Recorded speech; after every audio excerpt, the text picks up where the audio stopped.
dan sosial. Saat ini, Wahda Islamiyah telah memiliki 34 DPW atau Dewan Pimpinan Wilayah dan 193 DPD atau Dewan Pimpinan Daerah di seluruh Indonesia.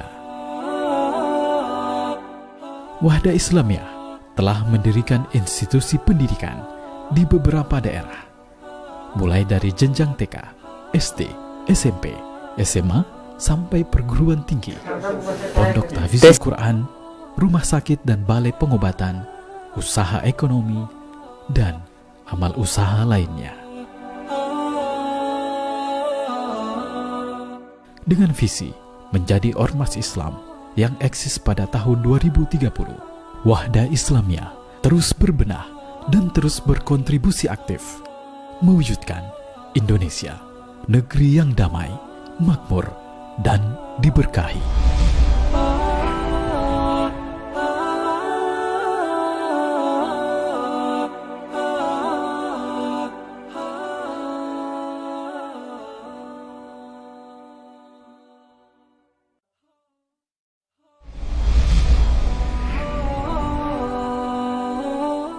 Indonesia, negeri berlimpah kekayaan alam, beragam suku dan agama. Dengan mayoritas penduduknya beragama Islam, peran aktif kaum muslimin menjadi sangat penting dalam menjaga Negara Kesatuan Republik Indonesia dalam bingkai Bhinneka Tunggal Ika. Peran aktif umat Islam dalam bentuk organisasi massa atau ormas Islam adalah salah satu langkah terbaik untuk mewujudkan cita-cita tersebut. Sebagai ormas Islam, Wahda Islamiyah turut mengambil peran dengan aktif bekerja sama bersama pemerintah dan elemen masyarakat lainnya dalam bidang dakwah, pendidikan, dan sosial. Saat ini, Wahda Islamiyah telah memiliki 34 DPW atau Dewan Pimpinan Wilayah dan 193 DPD atau Dewan Pimpinan Daerah di seluruh Indonesia. Wahda Islamiyah telah mendirikan institusi pendidikan di beberapa daerah, mulai dari jenjang TK, SD, SMP, SMA, sampai perguruan tinggi, pondok tahfizul Quran, rumah sakit dan balai pengobatan, usaha ekonomi, dan amal usaha lainnya. Dengan visi menjadi ormas Islam yang eksis pada tahun 2030, Wahda Islamiyah terus berbenah dan terus berkontribusi aktif mewujudkan Indonesia, negeri yang damai, makmur, dan diberkahi.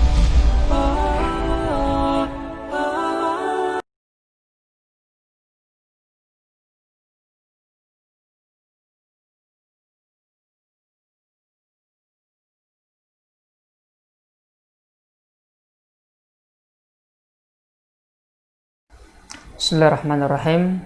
Assalamualaikum warahmatullahi wabarakatuh. Alhamdulillahilladzi bi ni'matihi tatimmus shalihat. Nahmaduhu wa nasta'inuhu wa nastaghfiruh. Wa na'udzu billahi min syururi anfusina wa min sayyiati a'malina. Man yahdihillahu fala mudilla lahu wa man yudlilhu fala hadiyalah. Ashhadu an la ilaha illallah wahdahu la syarika lah wa ashhadu anna Muhammadan abduhu wa rasuluh. Allahumma salli ala nabiyyina Muhammadin wa ala alihi wa sahbihi ajma'in, amma ba'd. Ya ayyuhalladzina amanu taqullaha haqqa tuqatih wa la tamutunna illa wa antum muslimun. Wa qala ya ayyuhalladzina amanu taqullaha وقولوا قولا سديدا يصلح لكم أعمالكم ويغفر لكم ذنوبكم ومن يطع الله ورسوله فقد فاز فوزا عظيما.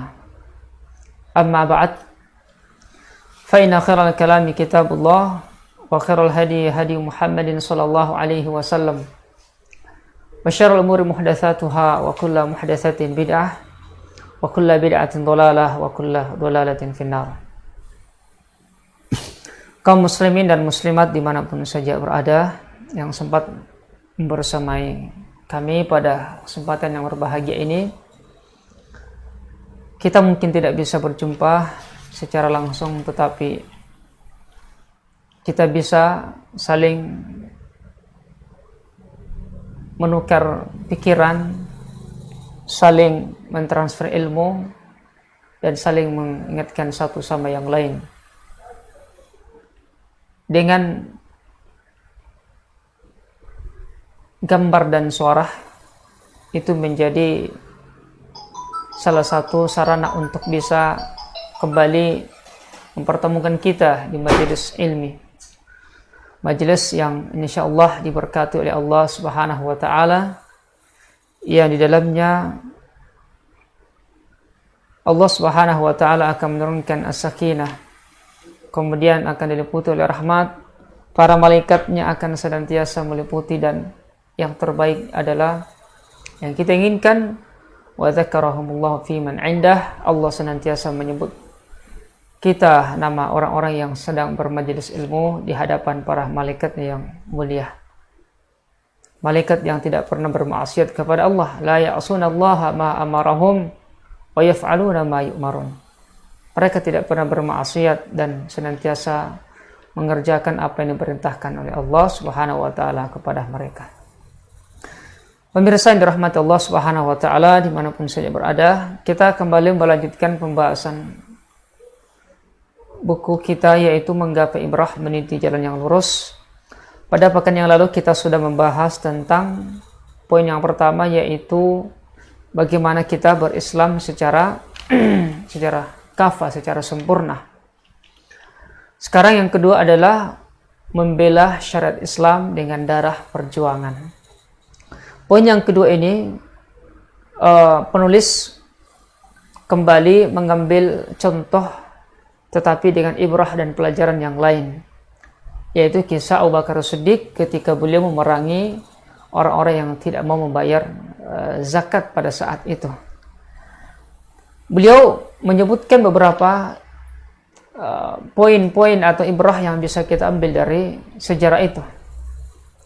Yang pertama adalah sejarah telah membuktikan bahwa dari dahulu hingga sekarang, di tengah banyaknya umat ini selalu saja ada sekelompok orang-orang yang enggan untuk melaksanakan kewajibannya kepada kewajiban agamanya. Ini sudah jelas bahwa kebatilan itu akan senantiasa ada. Bahkan mengakhiri kehidupan dunia ini adalah ketika manusia dalam keadaan sudah penuh dengan keburukan, sehingga merekalah yang akan mendapati terjadinya hari kiamat pada hari kiamat kelak nanti. Pertarungan antara hak dengan batil itu akan selalu ada. Sehingga ini kita harus selalu waspadai dan mengambil pelajaran bagaimana generasi yang terbaik dan sahabat yang terbaik Abu Bakar Siddiq di awal menjadi seorang khalifah itu sudah disuguhkan dengan pembangkangan dan penolakan sebagian dari orang-orang munafik yang tidak mau bayar zakat. Artinya, kalau saja di generasi yang terbaik itu ada saja orang-orang yang tidak bisa menjalankan ajaran Islam secara kafah, secara sempurna, atau orang-orang yang melakukan penyimpangan, maka tentu di zaman kita sekarang ini juga tidak bisa kita pungkiri. Bahkan kita tidak bisa pungkiri di zaman kita sekarang ini, di akhir zaman, justru berkumpulnya berbagai macam jenis golongan manusia, orang-orang yang menyimpang dari jalan Allah Subhanahu wa taala dengan berbagai macam nama, dengan berbagai macam model dan seterusnya. Penampilan-penampilan yang kita bisa lihat. Ternyata ini menjadi pelajaran. Nah, sekarang bagaimana Abu Bakar Siddiq menjadi pelopor bagi kita? Ternyata beliau ketika menjadi seorang khalifah membuktikan bahwasanya ternyata menjadi seorang khalifah, pemimpin itu harus betul-betul memiliki ketegasan. Yang kedua, yang beliau katakan adalah sikap keras dan tegasnya Abu Bakar Siddiq dalam memerangi orang-orang yang enggan mengeluarkan zakat. karena giranya yang sangat tinggi untuk memperjuangkan kebenaran. Dia menganggap bahwa orang-orang yang enggan membayar zakat itu adalah orang-orang yang dianggapnya ingin memisahkan antara iman, sholat dengan zakat, sampai-sampai ketika beliau mengumumkan akan memerangi sebagian orang-orang yang tidak membayar zakat itu, Umar bin Khattab yang kita kenal sebagai sahabat yang sangat keras, tegas, ya, baik di masa jahiliyah dan ketika beliau masuk Islam, maka beliau sempat mengatakan, ya, apakah engkau ingin memerangi orang-orang yang yang masih mengucapkan syahadat, ya, yang masih mengerjakan sholat?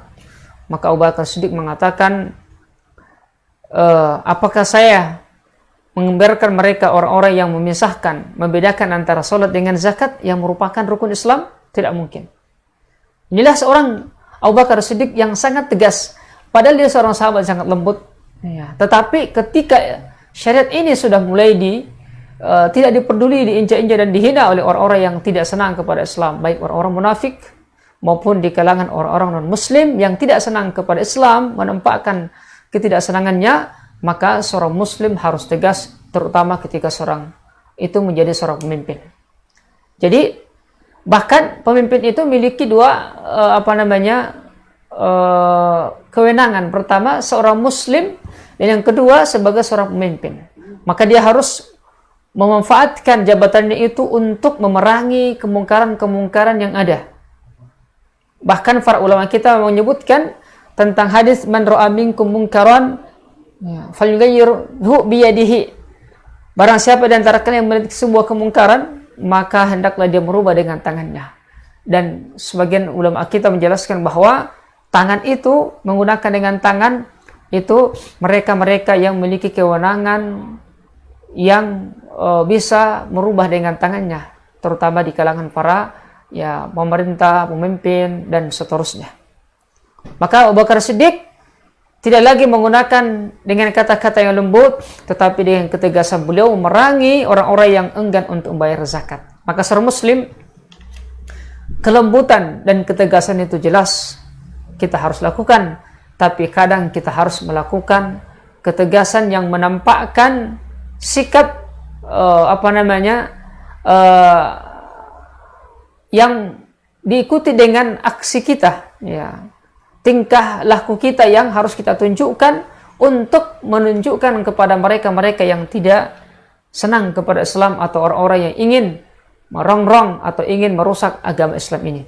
Maka seorang muslim, dia harus tahu kapan dia marah dan kapan dia harus diam.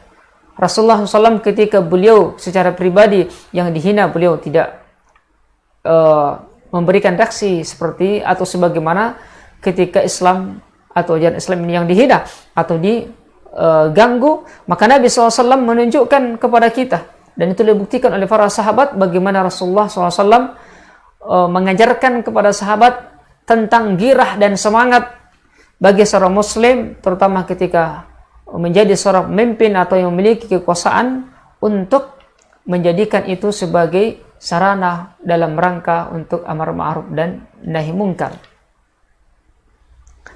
Yang ketiga yang beliau katakan di sini adalah sikap Abu Bakar sebagaimana yang dituturkan oleh Abu Hurairah, yang menunjukkan bahwa begitulah seorang pemimpin harus bersikap dan bertindak dalam menegakkan yang ma'ruf dan mencegah yang munkar. Jelas, ya, orang yang paling pertama yang akan ditanyakan di suatu tempat atau daerah, tergantung wilayah kekuasaan itu, ketika terjadi kemungkaran, maka pemimpinlah yang akan ditanyakan, yang bertanggung jawab untuk masalah tersebut. Jika terjadi dalam ruang lingkup yang kecil, maka pemimpin yang terkecil yang akan menjadi ditanya tentang masalah tersebut. Mungkin dari RT, terus RW, terus lurah, camat, bupati atau wali kota dan seterusnya, sampai di mana batasan-batasan kemungkaran itu terjadi. Maka mereka lah yang akan pertama ditanyakan oleh Allah Subhanahu wa taala sejauh mana mereka telah melakukan pengingkaran terhadap kemungkaran tersebut. Apatah lagi kalau kemungkaran itu memang sudah menjadi hal yang nyata di hadapan kaum muslimin di masyarakat, maka pemimpin harus menunjukkan sikap tegasnya dalam mencegah kemungkaran tersebut. Jangan sebaliknya. Janganlah pemimpin menjadi orang-orang yang menjadi penolong atau pengayom terhadap kemungkaran-kemungkaran yang terjadi. Bagaimana tidak? Ya. Kalau ini sedang terjadi, maka jangan kita merasa aman dari musibah-musibah yang akan datang kepada kita. Contoh yang kita lihat bagaimana di Palu kemarin, ya, Allah Subhanahu wa taala berikan pelajaran kepada saudara-saudara kita ketika mereka meninggalkan perbuatan-perbuatan kesyirikan dan perbuatan-perbuatan yang lainnya. Itu sebagian kecil di antara peristiwa-peristiwa yang harus kita jadikan sebagai pelajaran. Maka sebelum Abu Bakar Siddiq melihat tersebarnya semakin meluasnya kemungkaran tersebut, maka beliau langsung tegas. Padahal bisa saja Abu Bakar Siddiq mengajak mereka untuk berdiskusi, untuk mengajarkan kepada mereka tentang pentingnya membayar zakat. Tetapi Abu Bakar Siddiq melihat ternyata momen ini kurang tepat jika dengan lisan, harus dengan sikap tegas dan perbuatan. Maka wajarlah ketika Abu Bakar Siddiq langsung mengumumkan akan merangi orang-orang yang tidak mau membayar zakat atau enggan membayar zakat. Kemudian yang berikutnya, yang keempat adalah orang yang mengingkari kewajiban zakat secara syar'i itu dihukumi sebagai murtad. Ya, kalau dia mengingkari zakat itu karena bukan disyariatkan, maka dia telah murtad atau keluar dari Islam. Bukan cuma zakat sebenarnya, bagian yang terkecil dalam syariat ini, jika ada orang yang mengingkarinya, satu saja yang diingkari dan dia tahu tentang hal tersebut, maka dia telah dianggap murtad, keluar daripada Islam. Tapi jika itu dilakukan karena kebodohan mereka, ketidaktahuan mereka, maka tentunya mereka harus diajari, mereka harus disampaikan tentang al-haq dan kebenaran agar hilang penghalang-penghalang yang mengeluarkan mereka dari Islam tersebut. Sehingga seorang muslim harus memahami dengan baik dan benar bahwa zakat itu merupakan kewajiban seorang muslim bagi mereka yang sudah berkewajiban. Zakat yang wajib itu cukup waktunya, haulnya setahun, dan nisabnya jumlahnya dari harta-harta yang wajib dikeluarkan zakat tersebut. Dan ini berkaitan dengan kewajiban secara individu ketika waktu dan jumlah harta itu sudah dimiliki orang tersebut. Tidak ada kaitannya dengan jenis negara apa yang kita bentuk. Yang jelas selama dia muslim, maka dia wajib mengeluarkan zakat tersebut. Apatah lagi kalau memang pemerintah telah menganjurkan dan mengeluarkan sebuah aturan untuk hal-hal yang berkaitan dengan zakat tersebut. Maka seorang muslim, terutama kita rakyat Indonesia, harus sadar bahwa zakat ini merupakan kewajiban seorang muslim ketika telah mencapai haul dan nisabnya. Yang kedua, yang ketiga dari pembahasan buku ini adalah menghalau badai fitnah.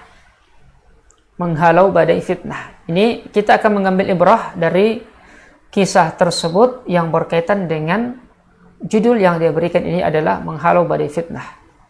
Secara ringkas, beliau menyebutkan kisah yang sangat menarik yang terdapat di dalam surah An-Nur. Di surah An-Nur yang Allah Subhanahu wa taala abadikan tentang kisah keluarga Nabi sallallahu alaihi wasallam yang difitnah oleh orang-orang munafik. Yaitu beliau menyatakan di sini, selama 2 malam Aisyah masih terus menangis. Ia tidak bisa tidur karena air matanya yang terus menetes. Ia mengira tangisnya itu akan membelah hatinya. Ketika itulah Rasulullah SAW menghampirinya seraya berkata, "Wahai Aisyah, aku telah mendengar berita tentang dirimu. Jika engkau tidak bersalah, Allah akan membebaskanmu. Dan jika engkau telah berbuat dosa, mintalah ampun kepada Allah dan bertaubatlah kepada Allah. Karena apabila seorang hamba mengakui dosanya, lalu bertaubat, niscaya Allah pasti menerima taubatnya." Kisah ini berkaitan dengan fitnah yang dituduhkan kepada Aisyah, Ummul Mukminin, ketika beliau dituduh berselingkuh dengan sahabat Safwan bin Mu'attal. Kisahnya ketika Nabi SAW pulang bersama dengan segerombolan sahabat dalam suatu peperangan, yang saat itu Aisyah radhiyallahu anha menjadi yang terpilih untuk mendampingi Nabi SAW. Dalam perjalanan pulang, mereka berhenti di sebuah tempat di tengah padang pasir. Mereka beristirahat sejenak. Saat itu Aisyah di atas kendaraan beliau yang dikawal oleh para sahabat. Beliau kemudian menyampaikan dan ingin menyelesaikan sebuah hajatnya. Setelah selesai, beliau kembali ke tempat kendaraannya. Ternyata dia tidak sadar kalau ada barangnya yang tertinggal di tempat menyelesaikan hajatnya tadi. Maka dia segera menuju ke tempat tadi itu untuk mencari barangnya yang tertinggal, dan dia lupa menyampaikan bahwasanya dia ingin keluar sebentar. Akhirnya dia kembali dan dia dapati barangnya tersebut. Tetapi ketika kembali ke tempat rombongan kaum muslimin, ternyata didapatinya kelompok kaum muslimin sudah berangkat. Dan sahabat yang mengawal kendaraannya tersebut itu tidak merasakan, ya, dan tidak juga mendapatkan informasi dari bunda kita Aisyah radhiyallahu anha bahwasanya beliau keluar sebentar. Ternyata beliau ditinggalkan oleh rombongan tersebut, dan dia tidak bisa apa-apa karena saat itu nggak ada informasi, nggak ada sarana, belum ada HP dan sebagainya. Maka beliau kemudian tetap menunggu di situ dengan harapan nanti rombongan itu akan kembali menjemput beliau. Dan kebiasaan Rasulullah SAW, beliau mengutus beberapa sahabat, ya, untuk menyisir jalanan di belakang, jangan sampai ada yang tertinggal. Dan saat itu ditugaskan sahabat Sofwan bin Mu'attal untuk menyisir di belakang, jangan-jangan ada yang tertinggal dan seterusnya. Ternyata benar, ketika melewati jalan tersebut, didapati Aisyah radhiyallahu anha dalam keadaan sendirian. Maka saat itu kata yang diucapkan pertama dan terakhir oleh sahabat ini adalah Inna lillahi wa inna ilaihi raji'un. Artinya ini suatu musibah, karena kenapa ada Bunda Aisyah di sini? Langsung memberikan isyarat kepada Bunda Aisyah untuk naik di atas untanya, dan beliau yang kemudian menggiring unta tersebut tanpa berkata apa-apa. Dan itu dikatakan oleh Aisyah. Dia tidak mengatakan kenapa Bunda di sini, kenapa dan sebagainya, tidak ada. Hanya mengatakan Inna lillahi wa inna ilaihi raji'un. Itu saja sampai di kota Madinah. Ketika sampai di kota Madinah, orang-orang munafik melihat, ternyata sahabat ini melihat bersama dengan Ibunda Aisyah. Di saat inilah kemudian orang-orang munafik yang memiliki hati yang busuk, yang kotor dalam hati-hati mereka, mengambil kesempatan untuk memfitnah Nabi SAW dan keluarganya. Akhirnya tersebarlah berita bahwasanya Bunda Aisyah Ummul Mukminin telah berselingkuh dengan Sofwan bin Mu'attal. Sahabat kemudian mendengarkan informasi itu dan tidak luput dari salah seorang sepupu Abu Bakar Siddiq yang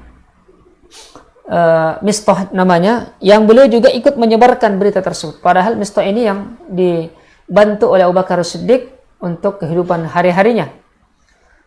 Akhirnya berita semakin tersebar. Sebagian sahabat termakan dengan berita ini, termasuk sahabat Ali bin Abi Thalib. Sebagian sahabat tidak terpengaruh dan menganggap itu hal yang disebarkan orang munafik. Tapi begitulah ketika fitnah sudah tersebar di tengah kaum muslimin. Dan ingat, ini fitnah yang sangat luar biasa. Fitnah yang menimpa kepada Nabi kita SAW, kepada keluarga beliau, kepada Nabi yang terbaik, kepada keluarga yang mendampingi Nabi SAW, Aisyah, istri yang terbaik, ternyata juga terfitnah. Maka seorang muslim dalam menghadapi yang seperti ini, penulis ingin mengajarkan kepada kita bahwa ternyata di zaman itu juga terjadi fitnah yang sangat besar dan sangat berat yang dialami oleh Nabi kita Muhammad SAW. Sehingga beliau, sahabat Ali bin Abi Thalib mengatakan, ya Rasulullah, sudah diganti saja, ceraikan saja itu Aisyah. Masih banyak perempuan yang lain yang lebih bagus. Sahabat yang lain mengatakan, ya Rasulullah, saya tidak melihat pada diri keluarga engkau kecuali mereka adalah orang-orang yang baik. Tidak mungkin. Tapi Rasulullah kan manusia biasa. Belum ada berita dari langit tentang siapa penyebar berita itu. Allah ingin melihat dan menguji para sahabat untuk memunculkan siapa orang-orang munafik dan siapa orang-orang yang jujur keimanannya kepada Allah dan Rasulnya SAW. Maka Aisyah merasakan penderitaan yang sangat luar biasa. Bayangkan seorang istri Nabi dituduh berselingkuh. Itu hal yang sangat luar biasa. Aisyah pada saat itu yang masih muda belia, yang istilahnya belum sampai usia yang ke-30-an, belum, saya tidak salah, belum sampai, itu usianya yang masih muda belia, yang sangat rentan untuk mengalami kegoncangan pada jiwa beliau. Akhirnya ketika Nabi mengatakan kepada beliau tentang yang kita sampaikan tadi, maka Aisyah mengatakan, kalau saya mengatakan iya, tidak mungkin, dan memang saya tidak berbuat seperti itu. Kalau saya mengatakan tidak, saya tidak mengerjakan hal tersebut, kalian tidak akan percaya. Maka Aisyah mengatakan, cukuplah saya mengatakan sebagaimana dikatakan oleh Yakub kepada anak-anak mereka ketika anak-anak mereka menyampaikan informasi tentang kematian Yusuf alaihissalam. Apa kata beliau? Fasabarun jamil. Kesabaran yang indahlah yang pantas untuk saya kata. Artinya saya harus bersabar dengan kondisi ini. Maka Aisyah pun meminta kepada Rasulullah untuk tinggal bersama ayahnya. Ya. Dia diizinkan Rasulullah SAW berangkat ke sana. Sampai kepada ayahnya, beliau mengatakan, wahai ayahku, sampaikan kepada Rasulullah, saya tidak seperti itu. Apa kata Abu Bakar Siddiq? Saya mau katakan apa kepada beliau? Selain dia sebagai mantu, tapi juga sebagai Rasul. Aisyah bertanya kepada ibunya, wahai ibuku, sampaikan kepada Rasulullah, saya tidak seperti itu. Ibunya mengatakan, saya mau bilang apa kepada Nabi SAW? Maka Aisyah mengatakan, semakin bertambah kesedihan saya pada saat itu. Ya. Dia hanya bisa keluar rumah ketika untuk menyelesaikan kebutuhan hajatnya ketika di malam hari, karena dia sangat malu untuk keluar di siang hari. Bayangkan, ya, Ummul Mukminin yang menikah dengan manusia yang terbaik, terfitnah dengan fitnah yang seperti ini, maka kondisi yang seperti ini dibutuhkan keimanan yang sangat kuat. Maka Aisyah mengatakan, cukuplah Allah sebagai penolong saya. Keteguhan Aisyah radhiyallahu anha yang menyerahkan urusan itu hanya kepada Allah Subhanahu wa taala, dan sebagai manusia biasa dia juga bersedih dan menangis. Seakan-akan, kata beliau, seakan-akan air mata saya sudah habis, sudah kering karena rasa sedih saya. Saya mengatakan tidak, mereka tidak akan percaya, dan kalau saya pun mengatakan iya, tidak akan mungkin, memang saya tidak kerjakan. Nah, maka fasabarun jamil, cukuplah kesabaran. Maka hingga turunlah ayat yang Allah sebutkan dalam surah An-Nur, bahwasanya sesungguhnya yang menyebarkan fitnah, tuduhan-tuduhan tentang hal tersebut adalah orang-orang munafik yang ada di antara lingkungan para sahabat dan Rasulullah SAW pada saat itu. Beliau mengatakan, Allah menyebutkan dalam surah An-Nur ayat yang ke-11, innal ladzina ja'u bil ifki usbatun minkum la tahsabuhu syarran lakum bal huwa khairul lakum likulli imrin minhum maktasaba minal its walladzi tawalla kibrahu minhum lahu azabun azim. Sesungguhnya yang datang dengan berita itu, kata Allah Subhanahu wa taala, mereka juga dari golongan kalian, yaitu mereka juga orang muslim, tapi mereka orang yang munafik. Muslim tetapi tercokol dalam hati mereka kemunafikan, menampakkan keislaman tapi mereka orang yang munafik, benci kepada Islam. Ya. Tapi Allah mengatakan, la tahsabu syarrul lakum, janganlah kalian menyangka itu buruk bagi kalian. Ya. Ternyata untuk menghalau fitnah yang seperti ini dibutuhkan kekuatan iman. Artinya seorang muslim dalam menghadapi fitnah di akhir zaman kita seperti sekarang ini dengan berbagai macam peristiwa. Ya. Fitnah di mana-mana, apalagi kita kondisi sekarang ini, baik fitnah tuduhan-tuduhan atau ujian yang bahkan sampai kepada fisik-fisik kita, maka seorang muslim harusnya selalu menggantungkan itu kepada Allah Subhanahu wa taala. Karena tidaklah terjadi sesuatu kecuali atas izin Allah Subhanahu wa taala. Fitnah ini akan selalu datang, akan selalu menghalangi kehidupan kita untuk menguji kita. Apakah kita mampu menghadapi hidup ini dengan cara yang baik? Dan bagi orang-orang yang beriman, ketika menghadapi ujian yang seperti ini, fitnah yang seperti ini, maka pertama dia harus berikhtiar. Ikhtiar secara manusia menyampaikan hal tersebut. Kemudian setelah itu dia menyerahkan sepenuhnya kepada Allah Subhanahu wa taala. Kalau kita sudah menyampaikan hal yang benar tentang kondisi kita, tapi tidak ada yang mengerti dan tahu tentang hal tersebut, bahkan tidak mau tahu tentang kondisi kita, maka Allah Subhanahu wa taala insya Allah suatu saat nanti akan membuka semua itu, akan menampakkan siapa orang-orang yang ingin memfitnah kita, siapa orang-orang yang ingin menjerumuskan kita. Selama kita bergantung hanya kepada Allah, selama kita hanya berpegang kepada Allah Subhanahu wa taala, maka selama itu pula Allah tidak akan membiarkan kita. Ya. Allah tidak akan membiarkan kita.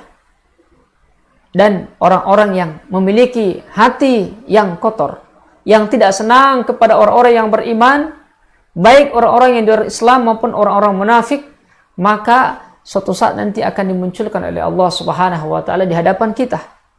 Maka bersabarlah. Di samping kita berikhtiar menjelaskan kepada mereka tentang kondisi yang terjadi, maka seorang muslim, ketergantungan mereka kepada Allah itu harus mutlak. Lihat bagaimana Yakub alaihissalam ketika beliau dikabarkan oleh anak-anaknya tentang kematian Yusuf dimakan serigala. Ya. Ditambah lagi saudara Yusuf yang kemudian ditahan oleh Yusuf pada saat itu yang menjadi menteri bagian pangan, yang membuat Yakub sangat bersedih sampai mata beliau buta gara-gara selalu menangis. Yakub alaihissalam menangisnya itu sebagai manusia biasa. Dia menangis dan sedih, tetapi kesedihan Yakub sampai-sampai anaknya mengatakan, kau ini kayak orang wahai ayah, engkau ini orang-orang betul sudah melampaui batas. Nah, kok menangis siang malam? Maka ternyata tangisan Yakub di sini bukan tangis semata-mata sebagai manusia biasa, tapi dia mengadukan semua itu kepada Allah Subhanahu wa taala. Innama ashku bathi wa husni ila Allah. Sesungguhnya aku mengadukan tangisku ini dan sedihku ini, masalahku ini hanya kepada Allah Subhanahu wa taala. Jadi bukan berarti ketika kita menghadapi suatu musibah kita tidak bersedih. Kesedihan kita itu hal yang biasa, lumrah. Sebagaimana juga Aisyah radhiyallahu anha, beliau juga bersedih bahkan menangis. Tetapi tangisan ini jangan sampai melalaikan kita untuk kembali kepada Allah Azza wa Jalla. Maka ibrah yang penting kita ambil dari kisah ini adalah bahwa sekuat-kuatnya iman kita akan menghadapi ujian dan cobaan. Dan justru masa-masa ujian itu kita hadapi, di saat itulah kita harus menggunakan keimanan kita kepada Allah Subhanahu wa taala. Buktikan bahwasanya kita ini betul-betul hanya bertawakal kepada Allah. Ujian itu akan kita lewati insyaallah dengan ketergantungan kita kepada Allah Subhanahu wa taala. Oleh karena itu, orang mukmin, seorang muslim dalam menghadapi fitnah yang seperti ini jangan pernah putus asa. Innama, apa kata Yakub kepada anaknya? La tayasu min rahmatillah. Janganlah kalian putus asa dari rahmat Allah Subhanahu wa taala. Sesungguhnya mereka yang putus asa itu adalah orang-orang yang kafir. Oleh karena itu seorang muslim harus bersabar, karena setiap musibah itu pasti akan berlalu dan setiap ujian itu akan datang dan dia akan hilang, dan keimanan kita lah yang selalu menyertai kita untuk selalu bertawakal hanya kepada Allah Subhanahu wa taala. Semoga Allah menjadikan kita hamba-hamba yang selalu komitmen dalam menjalankan syariat Allah Subhanahu wa taala dan bersabar atas musibah yang kita hadapi, sehingga kita menjadi hamba-hamba yang hanya bertawakal dan hanya bersandar kepada Allah Subhanahu wa taala. Subhanakallahumma bihamdik, asyhadu an la ilaha illa anta, astaghfiruka wa atubu ilaik. Allahumma shalli ala Muhammadin wa ala alihi wa sahbihi ajmain. Amma ba'd, wa akhir da'wana alhamdulillahi rabbil alamin. Wassalamu alaikum warahmatullahi wabarakatuh.